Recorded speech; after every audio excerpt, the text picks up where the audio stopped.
strike into the crowd. வணக்கம் நண்பர்களே, welcome to my channel CCF உங்கள் cricket with mister cocktail furious. இப்போ நம்ம டிஸ்கஸ் பண்ண போற topic Sri Lanka versus Australia second ODI at Colombo நடந்து முடிஞ்சிருச்சு. இந்த ஒரு பர்டிகுலர் ஓடிஐல ஸ்ரீலங்கா 174 ரன்ஸ் வித்தியாசத்துல ஆஸ்திரேலியாவை வச்சு செஞ்சிட்டாங்க மக்களே.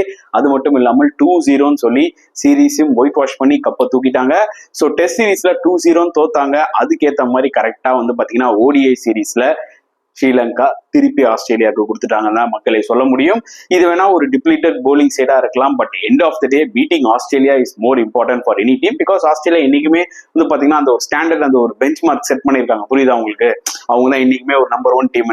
ஸோ அதனால பாத்தீங்கன்னா obviously Sri Lankan people were so happy. அந்த கிரௌட பார்க்கணுமே கொலம்போல, like they were enjoying like something. புரியுதா உங்களுக்கு? ஏதோ ஒரு வேர்ல்டு கப் வின் பண்ண அளவுக்கு பாத்தீங்கன்னா அவங்க என்ஜாய் பண்ணாங்க. Nothing wrong in it. ஏன்னா beating Australia is always will give you lot of happiness. ஏன்னா அந்த மாதிரி ஒரு ஸ்ட்ராங்கான டீம் அவங்க. என்னதான் டெப்ளீட்டட் போலிங் லைனை வச்சாலுமே Australia is Australia end of the day. And we have to give huge credit to Charith Asalanka's captainship as well as அவரோட ஃபார்மும் பாத்தீங்கன்னா இந்த சீரீஸ்ல வேற லெவல்ல போயிட்டு இருந்ததுங்க. ஒன்ஸ் அகைன் இம்பார்ட்டன்டான ஒரு டாஸை வின் பண்ணாரு, பேட்டிங் எடுத்தாரு, ஒரு சூப்பர் ஸ்கோர் போஸ்ட் பண்ணாங்க. இந்த விக்கெட் பாத்தீங்கன்னா ஒரு 240-250 விக்கெட் தான். பட் ஸ்ரீலங்கா பாத்தீங்கன்னா 281 ரன்ஸ் போஸ்ட் பண்ணாங்க, just losing 4 wickets. Fantastic 100 from Kusal Mendis. 101 runs அவரோட 5th ODI 100 அடிச்சாரு. At the same time once again Nissanka பாத்தீங்கன்னா அனதர் ஃபெயிலியர். இது வேணா ஒரு விஷயம் வேணா கொஞ்சம் ஸ்ரீலங்கா ரொம்ப வரியா இருப்பாங்க. But end of the day they are winning matches, especially in ODIs.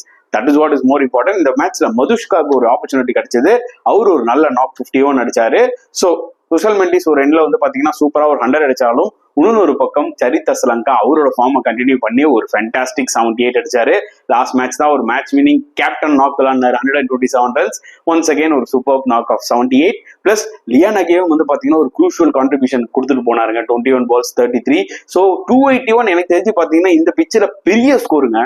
ஏன்னா நீங்க ஆஸ்திரேலியா எடுத்துக்கிட்டீங்கன்னா வெரி அன்லைக் ஆஸ்திரேலியாவை பார்த்த மாதிரி இருந்தது இந்த மேட்ச்ல. அவங்களோட ஃபீல்டிங் கேச்சிங்லாம் ரொம்ப புவரா இருந்தது. எஸ்பெஷலி ஆஸ்திரேலியன்ஸோட பாடி லாங்குவேஜ் பார்க்கும்போது எப்படி தோணுச்சுன்னா, ஏதோ அசோசியேட் டீம்ஸ் பாத்தீங்கன்னா இருப்பாங்க பாத்தீங்களா கிரவுண்ட்ல, அனாமத்தா ஃபீல்டிங் பண்ணுவாங்க, அனாமத்தா கேட்ச் பிடிப்பாங்க, கேட்ச் டிராப் பண்ணுவாங்க. அந்த மாதிரி தான் ஆக்சுவலா இந்த ஆஸ்திரேலியன் டீமை பார்க்கும்போது எனக்கு தெரிஞ்சது.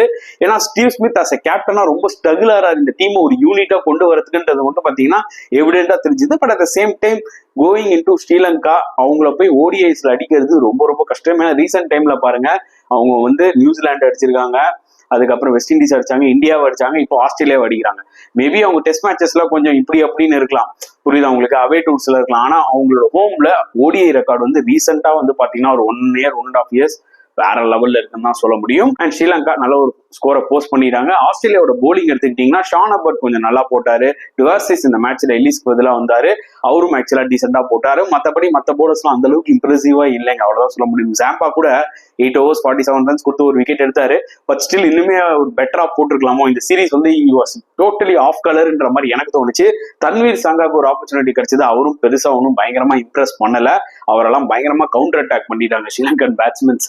அண்ட் சேசிங்ல ஆப்வியஸ்லி நமக்கு நல்லா தெரியும் 281 it's going to be a huge score. ரொம்ப ரொம்ப கஷ்டம்னு. பட் ஸ்டில் இந்த மேட்ச்ல பாத்தீங்கன்னா ஆஸ்திரேலியாவுக்கு சில ஹெவி வெயிட்ஸ்ல உள்ள வந்தாங்க, டிராவிஸ் ஹெட், மேக்ஸ்வெல்லாம். ஸோ அதனால பாத்தீங்கன்னா மேபி ஒரு டிராவிஸ் ஹெட் அவரோட டிபிக்கல் இன்னிங்ஸை இனிஷியலா விளையாடினாருன்னா ஆஸ்திரேலியாவுக்கு ஒரு சான்ஸ் இருக்கும்ன்ற மாதிரி தான் நம்ம நம்பிட்டு இருந்தோம். பட் அது நடக்கல. ஸ்டார்டிங்லேயே பாத்தீங்கன்னா ஷாட், ஒரு புவரான ஒரு ஷாட் பாருங்க, ஷாட்டு ஓவரான ஒரு ஷாட். அதாவது T20 கிரிக்கெட்ல விளையாடுற ஸ்ட்ரோக் எல்லாம் இங்க 50 overs விளையாடக்கூடாதுங்க. அதுவும் அப்படி ஒரு அக்ராஸ் த லைன் அந்த ஷாட் ஆடும்போது எனக்கு என்ன தெரியுமா தோணுது, தம்பி நீ ஒன்னு தெரியாம நான் சாம்பியன்ஸ் டிராஃபி ஸ்குவாட்ல எடுத்துட்டேன், நீ அப்படியே வீட்டுக்கு கிளம்புன்ற மாதிரி இருந்தது. அப்படி ஒரு இர்ரெஸ்பான்சிபிளான ஒரு ஷாட்னு கண்டிப்பா சொல்லியே ஆகணும் மக்களே. அதுக்கப்புறம் ஜேக் ஃப்ரேசர் முகேக்கு வந்தாரு. அவரும் பாத்தீங்கன்னா இஸ் டிபிக்கல் T20 பிளேயர். அதெல்லாம் ஒரு 2-3 பால் டாட் பால் எடுத்தீங்கன்னா அடுத்த பால் எப்படியும் பாத்தீங்கன்னா சுத்தா போவாரு, கேட்ச் குத்துட்டு போயிடுவாரு. அதுதான் எக்ஸாக்ட்லி நடக்குது. அண்ட் டிராவிஸ் ஹெட் ஒரு ஷார்ட் பிச் பால்ல பாத்தீங்கன்னா கேட்ச் கொடுத்துட்டு போயிட்டாரு. அண்ட் ஸ்டீவ் ஸ்மித் மேலதான் ஓனர்ஸ் இருந்துச்சு. ஸ்டீவ் ஸ்மித்தும் ஜாஸ் இங்கிலீஷும் ஒரு மாதிரி ஒரு பார்ட்னர்ஷிப்பை டெவலப் பண்ணிட்டு வந்தாங்க. ஆனா நம்மளுக்கு நல்லா தெரியும், ஒன்ஸ் ஸ்பின்னர்ஸ் டோட்டலா உள்ள வந்துட்டாங்கன்னா ஒரு விக்கெட் எடுத்தாங்கன்னா போதும் சுருட்டிடுவாங்கன்ட்டு.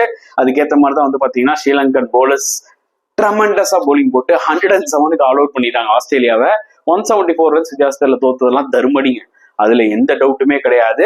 அண்ட் ஸ்ரீலங்கா பாயிண்ட் ஆஃப் வியூல எடுத்துக்கிட்டீங்கன்னா தினுத் வெள்ளலகி அவர் pick of the bowlers 4 wickets எடுத்தாரு. அசரங்கா இந்த மேட்ச்ல ஃபார்முக்கு 3 விக்கெட்ஸ் எடுத்தாரு. பட் முக்கியமா ஒருத்தரோட ஸ்பெல்ல நம்ம பாராட்டியே ஆகணும், அசிதா பெர்னாண்டோ. நான் ஸ்பெல்லுங்க.